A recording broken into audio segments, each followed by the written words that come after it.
We've got some breaking news now, and details are emerging about 3 British men who are being held in Taliban custody in Afghanistan. They include so-called danger tourist Miles Routledge, who returned to the country after being evacuated by British armed forces less than 2 years ago. He's on the right there. The other 2 men are charity medic Kevin Cornwell, pictured here, and another unnamed UK national who manages a hotel in Kabul. They are believed to have been held by Taliban secret police since January.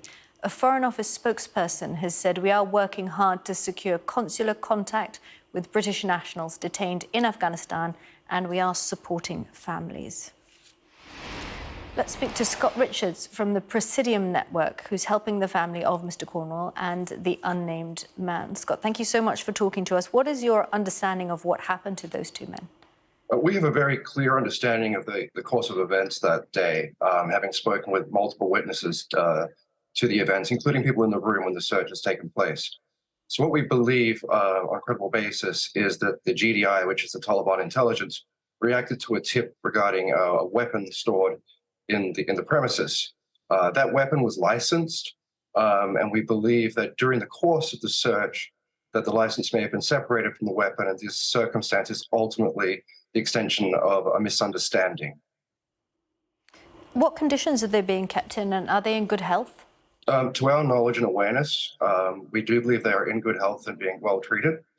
We have no reason to believe they've been subject to sort of any negative treatment such as torture, and we're told that they're as good as can be expected in such circumstances.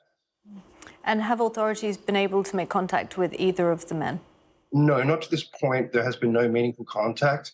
There's been no access by international monitoring agencies such as ICRC, which would normally be allowed to see people in prisoner or detainee conditions. And there's been no other form of access to the individuals to date. And what were they doing in Afghanistan?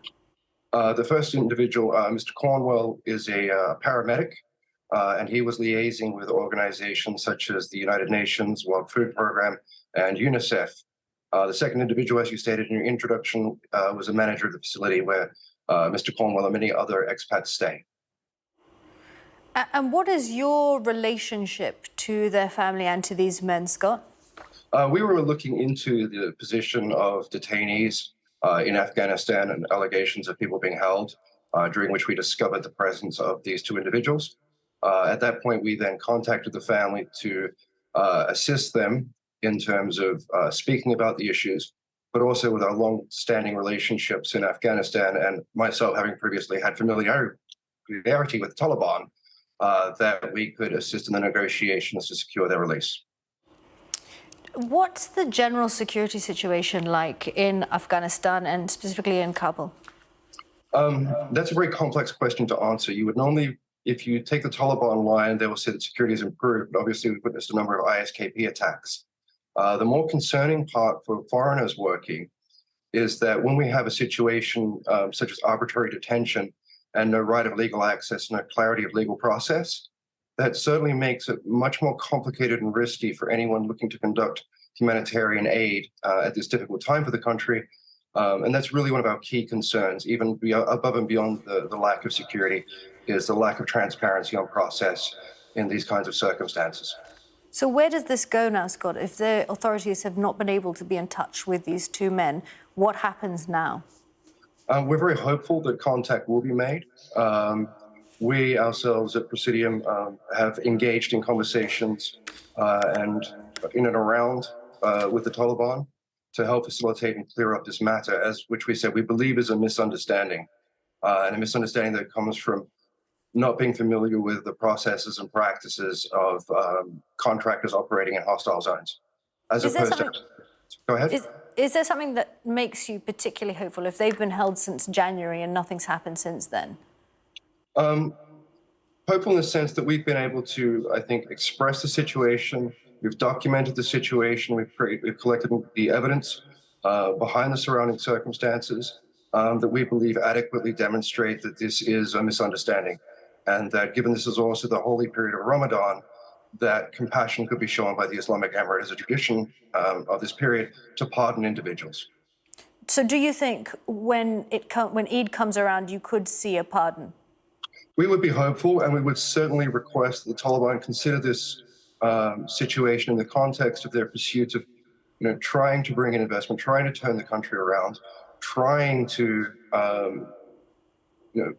manage a situation. We have massive malnutrition. They fundamentally need aid. They need the World Food Program, and if those people are not able to operate safely, or at risk of a legal system that is not wholly defined or understood, it's problematic for those people to be there. So we certainly hope they see the wisdom that there is in looking at these situations carefully and thoughtfully. Are there a large number of foreign nationals in Afghanistan at the moment? Yes, there are. And they come from many, many, many different countries. There is a lot of momentum happening around Kabul at the moment. And it's a very, very broad and diverse sector. From a Western perspective, they'll mostly be in humanitarian sectors, though. And one would assume that if you go as a humanitarian, you go in with an agency, you get the protection of that. Are there foreign nationals who go in without that protection? The way that the agencies work, and this is very important because there's limitations on what United Nations and other entities can do because there is no constitution in Afghanistan, which is a prerequisite for those entering. So therefore, they subcontract large bodies of the work to be done and performed by smaller humanitarian agencies. So they're contracted to the larger international aid organizations, which means they don't get the protections that one might assume if you work for, say, UNAMA, the United Nations mission in Afghanistan, or if you work for UN directly. How total is Taliban control of the country? That's a complicated question. The Taliban have concentrated their influence and power in the south, but the Taliban can't be understood as a single cohesive element. They're a composite of many tribes. So their focus has always been their traditional areas such as Kandahar and Helmand. As to the influence with any concentration of power, it will change in dimension as you get towards the north. And what's your message to people who want to go in there without the protection of an agency?